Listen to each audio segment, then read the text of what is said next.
Alhamdulillahi Rabbil Alamin. Nahmaduhu wa nasta'inuhu wa nasta'hidihi wa nastaghfiruh wa na'udzu billahi min shururi anfusina wa min sayyiati a'malina. May yahdihillahu fala mudilla lahu wa may yudlilhu fala hadiya lahu. Asyhadu an la ilaha illallah wahdahu la syarika lahu wa asyhadu anna Muhammadan abduhu wa rasuluhu alladzi la nabiyya ba'dahu. Amma ba'du, faqad qala Allah ta'ala fil Qur'anil Karim, a'udzu billahi minasy syaithanir rajim. Ya ayyuhalladzina amanu taqullaha haqqa tuqatih wa la tamutunna illa wa antum muslimun. Hadirin jamaah salat Jumat yang mengharapkan rahmat dan maghfirah dari Allah Subhanahu wa taala. Segala puji dan syukur senantiasa harus tertanam di dalam diri kita untuk dipanjatkan, disampaikan kepada Allah Subhanahu wa taala. Segala nikmat yang telah Allah berikan kepada kita, baik itu nikmat yang kita sadari ataupun nikmat yang tidak kita sadari, serta rasa penyesalan atas dosa-dosa kita, sehingga kita harus senantiasa memperbarui taubat kita kepada Allah Subhanahu wa taala, karena yang demikian itulah pintu daripada takwa. Salawat serta salam semoga senantiasa bercurah limpah kepada baginda Nabi kita, junjungan kita, qudwah dan guru kita, teladan kita semua. Nabi terakhir yang kita harapkan memberikan syafaat pada kita di yaumil akhir kelak, Nabiyana wa Sayyidina Muhammad sallallahu alaihi wasallam, juga kepada seluruh keluarga, sahabat dan pengikutnya yang telah mengikuti sunnahnya dengan istiqomah dan akhir zaman. Mudah-mudahan kita termasuk di antara Allahumma amin. Ma'asyiral mu'minin, Khatib mengingatkan kepada diri Khatib pribadi dan juga kepada seluruh yang mendengarkan untuk senantiasa kita memperbarui iman kita dan meningkatkan takwa kepada Allah Subhanahu wa taala, karena kehidupan di dunia adalah sebentar. Kehidupan setelah kematian di akhirat adalah kehidupan yang abadi, yang panjang. Perjalanan yang panjang yang membutuhkan bekal yang banyak. Fa inna khairaz zad, dan sungguhnya sebaik-baik bekal at-taqwa. Itulah rahmatullah, fa inna hayatad dunya mazra'un lil akhirah. Sesungguhnya kehidupan dunia adalah ladang bagi kita untuk berbekal menghadapi perjalanan yang panjang di yaumil akhir kelak, yang pasti kita setiap diri kullu nafsin dha'iqatul maut, setiap yang bernyawa akan merasakan namanya kematian. Selanjutnya, hadirin khatib pada kesempatan kali ini ingin menyampaikan dalam surat Al-Isra, Allah Subhanahu wa taala menyampaikan dalam firman-Nya, a'udzu billahi minasyaitonir rajim.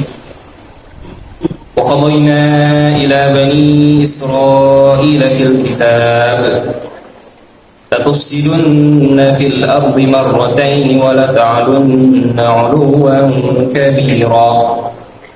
Sadaqallah. Allah telah menetapkan di dalam kitab-Nya, wa qadayna, dan telah kami tetapkan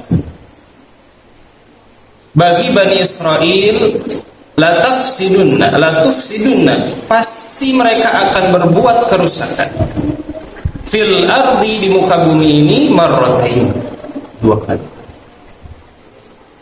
wala ta'alunna, dan mereka akan berkuasa, uluwan kabira, dengan kekuasaan yang besar.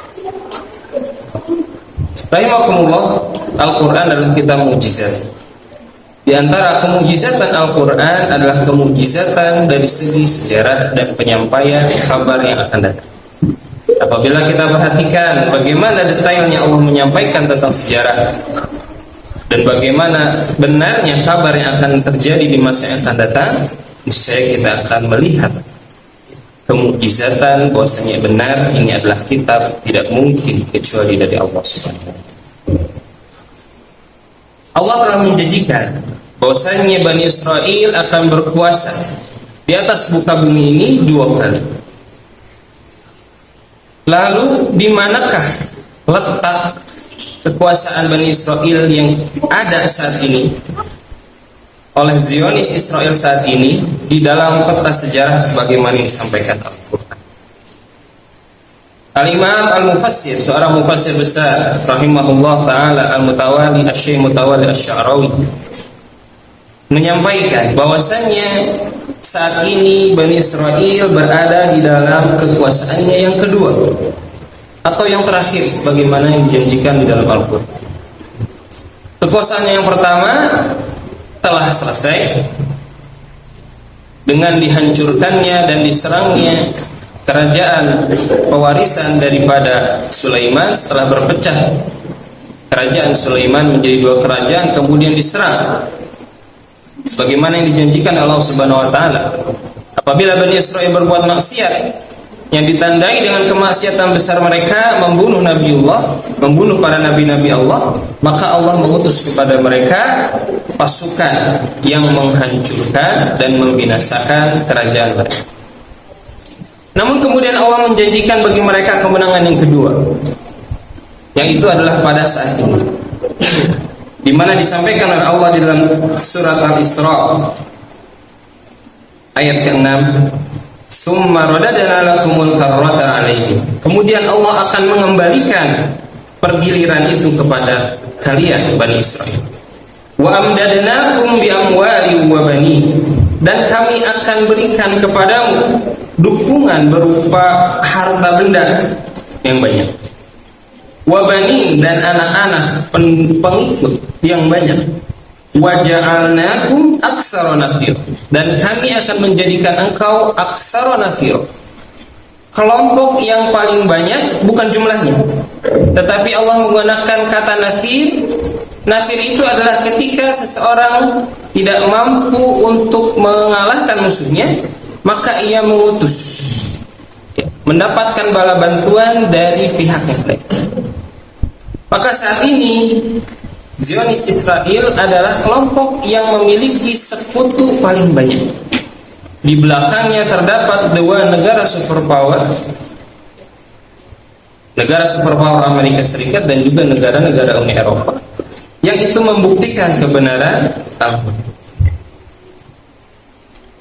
Namun di sini rahimakumullah, kita harus meyakini bahwasanya apa kelanjutannya? In ahsantum ahsantum li anfusikum. Apabila kalian berbuat kebaikan, maka kebaikan itu adalah untuk dirimu sendiri. Wa in asatum falaha. Fa idza jaa wa'dul akhirah, maka apabila telah datang janji Allah yang terakhir, yang kedua, setelah mereka membuat kerusakan di muka bumi untuk kedua kalinya, liyasu'u wujuhakum wa yadkhulul masjida kama dakhaluhu awwala marrah wa yutabbiru ma 'alau tadbira. Allah menjanjikan kepada orang-orang beriman untuk mengalahkan mereka dan akan masuk kembali kepada Masjidil Aqsa ketika mereka dikuasai oleh orang-orang, tangan-tangan orang non-muslim yang telah menodai kesucian Masjidil Aqsa, kama dakhaluhu awwala marrah, sebagaimana telah masuk sebelumnya di kali pertama, yaitu pada masa kekhalifahan Umar bin Khattab. Nah, di sini rahimakumullah menjadi sebuah pertanyaan kita. Kita meyakini bahwasanya janji Allah akan kemenangan adalah janji yang benar. Allah menjanjikan dalam surat, banyak sekali dalam ayat-ayatnya. Dalam surat Ghafir, dalam surat Rum ayat 47. Wa kana haqqan 'alaina nasrul mu'minin. Sungguh merupakan janji kepastian dari kami untuk menolong orang-orang yang beriman. Dalam surat Ghafir ayat 51, inna lanansuru rusulana walladzina amanu fil hayatid dunya. Sungguh kami akan menolong rasul-rasul kami dan orang-orang beriman bersamanya fil hayati dunya, di kehidupan dunia, wa yauma yaqumul ashhad, sebelum Allah memberikan pertolongan kepada mereka pada hari kiamat. Namun kita perhatikan rahimakumullah bahwasanya tidak terelakkan sepanjang sejarah umat muslim senantiasa berada dalam putaran, dan seringkali umat muslim berada di dalam kondisi yang terzalim, tersiksa, dan lain sebagainya. Termasuk kondisi pada kita hari ini. Apa yang menimpa nasib saudara-saudara kita dari bangsa Rohingya, saudara-saudara kita yang terlupakan di Uighur, saudara-saudara kita yang berada di Palestina yang kita saksikan saat ini, sebuah genosida besar-besaran di mana seluruh dunia hanya mampu berdiam saja, tidak mampu, tidak berkutik, tidak berani untuk melakukan sebuah tindakan melawan tindakan genosida. Lalu mata nasrullah, kapankah, di manakah, seperti apakah akan datangnya kemenangan Allah yang dijanjikan? Nah, menjelaskan hal ini rahimakumullah, banyak orang salah paham. Mereka menyangka bahwasanya kemenangan dan pertolongan itu hanyalah berupa kemenangan atas musuh, berupa kemenangan dalam pertempuran, atau kemenangan berupa kekuasaan, atau kemenangan berupa material dan fisik. Namun sebagaimana dijelaskan oleh Dr. Muhammad As-Solabi dalam kitabnya yang sangat luar biasa bagus, Fiqhun Nasr wa Tamkin, fikih kemenangan dan pertolongan fil Quran, di dalam Al-Quran, beliau menjelaskan bahwasanya sebelum datangnya kemenangan atas musuh di medan peperangan, Allah menjanjikan bagi orang beriman dan bagi rasul-rasulnya akan adanya kemenangan sebelum, yang merupakan mukadimah, pendahuluan dari kemenangan yang. Kemenangan apakah itu? Kemenangan ini bisa kita lihat terjadi di sepanjang sejarah, sebagaimana juga terjadi telah Allah berikan kemenangan kepada penduduk Palestina dan pahlawan-pahlawan pejuang Gaza Palestina. Kita lihat sebagaimana yang terjadi kepada Ashabul Ukhdud yang diceritakan dalam surat Al-Buruj, dan juga disertakan dalam hadis yang panjang, hadis riwayat Muslim, bahwa terdapat di dalam suatu kaum sebelum umat Islam ada sebuah raja yang zalim yang memaksakan kepada kaumnya untuk mengkafiri, yang meninggalkan ajaran Islam dan mengkafiri Allah Subhanahu wa taala. Namun ternyata ada seorang pemuda yang, singkat cerita, pemuda ini kemudian belajar kepada salah seorang pendeta yang masih berpegang kepada ajaran Allah, yang kemudian Allah memberikan melalui tangan pemuda ini karomah. Apapun yang diminta, ataupun ia dapat menyembuhkan orang-orang yang sakit. Sampai dengan raja itu pun, saudara ataupun sahabat dekat raja itu pun sembuh oleh berkat pemuda ini. Maka pemuda ini menjadi terkenal, orang-orang menghampirinya, dan menggunakan kesempatan itu oleh pemuda ini yang merupakan murid dari pendeta tadi untuk berdakwah kepada Allah Subhanahu wa taala. Pada saat itulah sang raja ini murka dan memanggil pemuda tersebut dan memaksanya, pemuda tersebut dan pendeta tadi memaksa mereka untuk kembali kepada keyakinan yang dipaksakan oleh raja yang zalim tadi, meninggalkan al-Islam. Maka pendeta tadi tidak bergeming dan tetap berpegang kepada akidah dan agamanya, sampai dengan raja tersebut digergaji, dibelah dua kepala. Pendeta tersebut tidak melepaskan agama. Datang lagi giliran pemuda tadi, tanyakan kembali, kau pilih mati atau kembali kepada ajaran nenek moyang? Maka pemuda tersebut memilih tetap berpegang kepada. Maka diperintahkan oleh raja itu kepada tentaranya untuk membunuh pemuda ini. Singkat cerita, berbagai cara telah dicoba, ditenggelamkan ke dalam laut, dipanah, ternyata berapa kali dicoba dibunuh oleh tentaranya, tidak berhasil. Tidak berhasil. Sampai pemuda tersebut justru menawarkan diri, "Wahai raja, maukah engkau tahu bagaimana cara untuk membunuhku?" "Bagaimana?" Jawab. "Caranya adalah bawalah aku ke atas bukit, panggillah orang-orang penduduk negeri ini. Kemudian ketika engkau hendak melepaskan anak panah untuk membunuhku, ucapkanlah Bismi Rabbi hadzal gulam,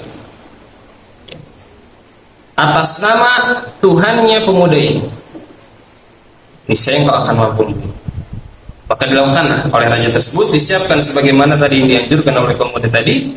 Dibawa pemuda ini ke atas bukit, kemudian disuruhlah tentaranya untuk menembakkan anak panah dengan mengucapkan Bismi Rabbi hadzal gulam. Maka terpanahlah dan matilah ketika itu. Nah, di sini pertanyaannya, apakah kemenangan itu berada di tangan sang raja atau kemenangan itu bagi sang pemuda? Maka oleh Dr. Muhammad As-Sulabi mengatakan, disinilah kemenangan sebenarnya adalah bagi pemuda tersebut. Ketika Allah telah memungkinkannya untuk mendakwahkan kebenaran dan menanamkan benih-benih keimanan kepada penduduk negeri. Dan benar saja, setelah kematian pemuda tersebut, seluruh rakyat yang menyaksikan eksekusi tadi masuk ke dalam Islam. Inilah yang terjadi di Palestina. Jutaan orang menjadi syuhada, menjadi korban daripada kekejaman Zionis Islam.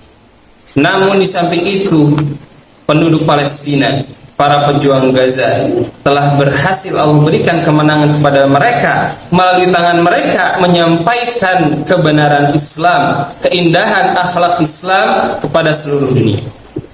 Maka kita saksikan gerakan mengaji di TikTok, orang-orang non-muslim, orang-orang Kristen, ateis berbondong-bondong mempelajari Islam, membaca Al-Quran. Kenapa? Mereka takjub, mereka terheran-heran. Bagaimana bisa seseorang yang telah berada dalam kondisi yang demikian hancur, demikian, kalau kita berada di dalamnya pasti kita akan berputus asa. Rumah apa yang segala dimilikinya hancur lebur, keluarganya semuanya meninggal. Namun mereka tetap seakan tidak kehilangan harapan, tidak kehilangan keyakinan, tetap memuji Allah Subhanahu wa taala. Tetap memiliki hubungan yang kuat kepada Allah Subhanahu wa taala. Dan ini adalah sesuatu yang menggerakkan hati saat ini ribuan, ratusan mungkin ribuan orang.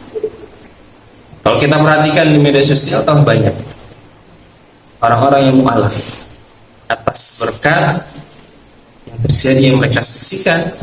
Dan juga ketika mereka membaca Al-Quran, tidaklah mungkin mereka membaca Al-Quran dengan hati yang terbuka dan pikiran yang menggunakan akal yang digunakan dengan benar, kecuali mereka akan menemukan al-haq. Dan juga dengan melalui pertolongan ini, Allah Subhanahu wa taala menghancurkan propaganda Israel. Propaganda Israel yang selama ini ternyata penduduk Israel sekalipun banyak tidak mengetahui tentang sejarah kebiadaban tentaranya kepada Palestina. Seluruh dunia telah dibohongi selama ini oleh narasi dan media tentang kebenaran yang terjadi di Palestina. Namun dengan kejadian ini, Allah telah menurunkan pertolongannya, hancur leburlah seluruh propaganda. Maka hanya tinggal menunggu waktu yang tidak lama lagi. Kemenangan yang kedua akan Allah. Barakallahu karim wa nafa'ana wa iyyakum bihi min ayatin. Wassalamualaikum warahmatullahi wabarakatuh.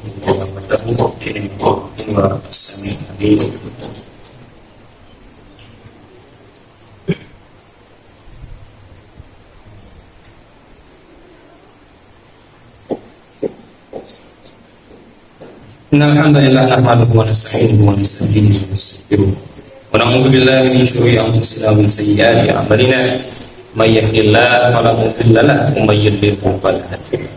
Asyhadu an la ilaha illallah wahdahu la syarika lahu wa وأشهد أن محمدا عبده ورسوله لا نبي بعده. أما بعد. Ma'asyiral mu'minin wa jumlatul muslimin rahimani rahimakumullah. Allah Subhanahu wa taala telah menjanjikan kepada kita, kepada orang-orang yang beriman, kemenangan atas orang-orang yang membuat kerusakan di muka bumi. Sebagaimana yang kita ketahui, Al-Quds adalah di antara tanah suci yang memiliki kedudukan yang mulia di sisi Allah, dan pasti Allah akan membersihkannya, mengembalikannya ke tangan orang-orang layak yang akan menerapkan hukum Allah dengan adil sehingga terciptalah kedamaian kita. Lalu pertanyaan bagi kita, apa? Seperti apa? Bagaimana? Apa yang bisa kita lakukan, ikhtiarkan? Karena sungguhnya janji Allah adalah hak. Surat Ghafir ayat 55 Allah mengatakan, fasbir, maka sabarlah, inna wa'adallahi haq. Sungguhnya janji Allah itu adalah pas wasbir. Ternyata perintah selanjutnya adalah memerintahkan kita untuk kembali kepada Allah Subhanahu wa taala dengan cara beristighfar, mengakui kesalahan dan dosa-dosa kita, kelalaian kita dari Allah, menuju kepada kesadaran dan keterikatan dengan Allah Subhanahu wa taala. Wasabbih bihamdihi bukratan wa asyia. Jadilah kita orang senantiasa beribadah kepada Allah di setiap waktu, pagi hari dan petang. Ini sebagaimana Allah janjikan dalam surat An-Nur ayat 55. Wa'adallahu allazina amanu minkum. Allah akan menjanjikan di antara orang-orang beriman. Tidak semua, Allah akan memilih di antara orang-orang beriman. Mungkin kita, mungkin orang lain. Wa amilus shalihat, yang mereka beramal soleh. La yastakhlifannahumul ardh. Allah akan mewariskan mereka menjadi pemimpin di muka bumi. Wala yumakkinanna lahumul dinahum. Allah akan menjadikan mereka tamkin, berkuasa atas agama mereka. Kama astakhlafal ladzina min qablihim wala yumakkinanna lahum dinahum alladzi tadallahu wala yubaddilannahum min ba'di khawfihim amna. Allah akan menggantikan rasa takut mereka menjadi rasa keamanan. Yang sebelumnya takut akan kekuasaan musuh-musuh, ya, maka Allah akan menggantinya dengan rasa aman.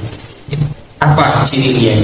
Mereka adalah orang-orang yang ya'budunani, senantiasa menjadi hamba, menghamba kepadaku, la yusyrikuna bi syai'a, tidak mensekutukanku dengan sesuatu. Wa aqimus sholata wa atuz zakata wa atiiur rasula la'allakum turhamun.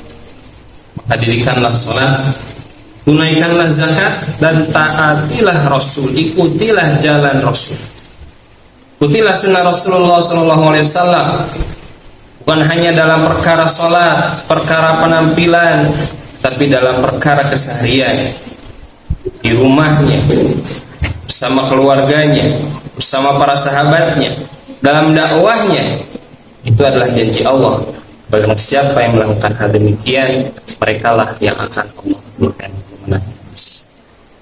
Marilah kita akhiri dulu, sama-sama mohon pada Allah Subhanahu wa taala ampunan, rahmat, firman kepada kita semua, pertolongannya kepada kita semua, dan juga kepada saudara-saudara kita di seluruh penjuru bumi ini, khususnya saudara-saudara kita yang terzalimi di Palestina, di Uyghur, di Rohingya, di berbagai tempat yang Allah Maha mengetahuinya. Semoga Allah menjadikan negeri kita, negeri Indonesia ini, negeri yang aman, sentosa, baldatun thayyibah wa rabbun ghafur.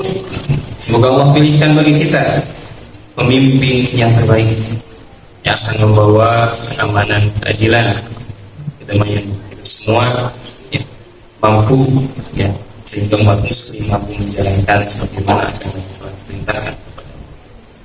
Alhamdulillahirabbil alamin, hamdan syakirin, hamdan yuwafi ni'amahu wa yukafi mazidah. Ya Rabbana lakal hamdu kama yanbaghi li jalali wajhikal karim wa 'azimi sultanik. Allahumma shalli ala sayyidina Muhammadin fil awwalin wal akhirin, sallallahu alaihi wa sallam Muhammadin fi mala'il a'la ila yaumil اللهم اغفر لنا ذنوبنا وإسرافنا في أمرنا وثبت أقدامنا وانصرنا على القوم الكافرين وانصرنا على القوم الكافرين وانصرنا على القوم الكافرين. اللهم اغفر لنا ولوالدينا ولمن له حق علينا ولمن أحب وأحسن إلينا إنك أنت الغفور. ربنا أفرغ علينا صبرا وثبتنا أقدامنا وانصرنا على القوم الكافرين. اللهم اهدنا واهد بنا واجعلنا سببا لمن اهتدى. اللهم إنا نسألك رضاك والجنة ونعوذ بك من سخطك والنار. اللهم اجعل هذا بلدنا هذا إندونيسيا خاصة وجميع بلاد المسلمين بلدة آمنة مطمئنة سخاء رخاء برحمتك يا أرحم الراحمين.